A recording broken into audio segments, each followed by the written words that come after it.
नमस्कार दोस्तों, आज हम कक्षा 10वीं के विज्ञान का 12वां पाठ विद्युत शुरू करने जा रहे हैं। तो आइए देखते हैं कि आज की इस वीडियो में हम लोग कौन कौन सी चीज़ों के बारे में पढ़ने वाले हैं। आज की इस वीडियो में सबसे पहले हम परिचय पढ़ेंगे पाठ का, उसके बाद हम विद्युत धारा के बारे में पढ़ेंगे और आखिरी में हम लोग विद्युत परिपथ के बारे में पढ़ेंगे। तो आइए शुरू करते हैं परिचय से। जब भी विद्युत या बिजली शब्द आपके कानों में पड़ता है तो आपके दिमाग में एक चित्र आता होगा जो कि कुछ ऐसा होता होगा या फिर इससे मिलता जुलता होता होगा। ये बिजली के खंभे हैं जो कि हमें सड़क के किनारे या फिर खेतों में देखने को मिलते हैं। इसके अलावा आपके दिमाग में एक और तस्वीर आती होगी जो कि कुछ ऐसी होती होगी। ये वो बिजली का खंभा है जो हमें गलियों में देखने को मिलता है। सबके घरों में जो बिजली आती है वो इन्हीं खंभों से होते हुए आती है। तो ये कुछ तस्वीरें हैं जो विद्युत या फिर बिजली शब्द सुनने के बाद आपके दिमाग में आती होंगी। इस पाठ में जो आज हम शुरू करने जा रहे हैं, इसमें हम विद्युत के बारे में कुछ चीज़ें पढ़ेंगे और विद्युत के पीछे का जो विज्ञान है उसके बारे में बात करेंगे। तो आइए शुरू करते हैं सबसे पहले विद्युत धारा से। विद्युत आवेश के प्रवाह के दर को विद्युत धारा कहते हैं। विद्युत धारा के प्रवाह के लिए स्विच को ऑन करते हैं। ये चीज़ आपने अपनी आम जिंदगी में भी देखी होगी कि जैसे आप कमरे के अंदर जाते हो और कमरे में बहुत अंधेरा होता है तो आप क्या करते हो, स्विच को ऑन करके बल्ब जला देते हो। तो जैसे ही आप स्विच ऑन करोगे विद्युत धारा का प्रवाह होगा और बल्ब जल जाएगा। वहीं अगर आप कमरे से बाहर जा रहे हो तो आप क्या करते हो कि जो स्विच होता है उसे ऑफ कर देते हो और जो विद्युत धारा का प्रवाह है वो रुक जाता है और बल्ब जलना बंद कर देता है। आप इन दो चीजों को अपनी कॉपियों में लिख लीजिए।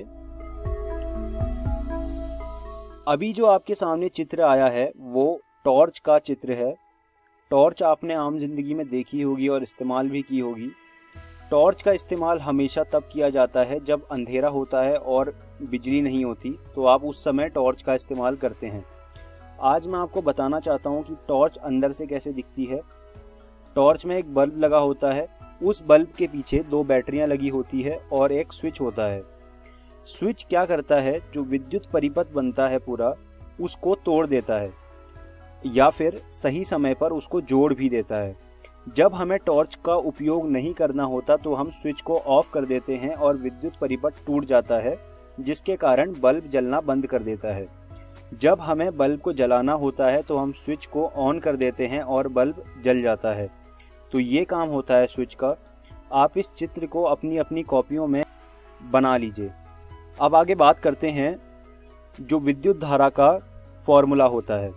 विद्युत धारा का फॉर्मूला आपकी स्क्रीन के सामने है, I = Q/T। यहाँ पर जो I है वो विद्युत धारा है, Q जो है वो आवेश है और T समय है। विद्युत धारा का जो SI मात्रक होता है वो एम्पियर होता है। आप इन दोनों चीज़ों को अपनी कॉपियों में लिख लीजिए। अब बात करते हैं विद्युत परिपथ की। आपके सामने जो अभी चित्र आया है वो विद्युत परिपथ का चित्र है। हालांकि उपकरणों के हिसाब से विद्युत परिपथ बदलता है, लेकिन ये सबसे आम विद्युत परिपथ है। इसमें आप देख सकते हैं बल्ब लगा हुआ है, एमीटर लगा हुआ है, स्विच है और बैटरी है। ये सब बल्ब, स्विच, एमीटर और बैटरी के प्रतीक हैं।